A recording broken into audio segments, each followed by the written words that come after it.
அப்போஸ்தலர் சபை 4 காரியத்தை கடைபிடித்தது. அதாவது தேவனுக்கென்று சீஷர்களாக உருவாக்கப்பட்ட நடமாடும் தேவனுடைய ஆலயமாக இருக்கிறவர்கள் ஒன்று கூடி 4 காரியத்தை கடைபிடித்தாங்க. அது என்ன தெரியுங்களா?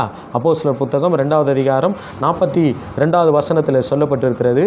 அவர்கள் அப்போஸ்தலருடைய உபதேசத்திலும் அந்யோன்யத்திலும் அப்பம் பிட்கதிலும் ஜெபம் பண்ணுதிலும் உறுதியாய் தரித்திருந்தார்கள்.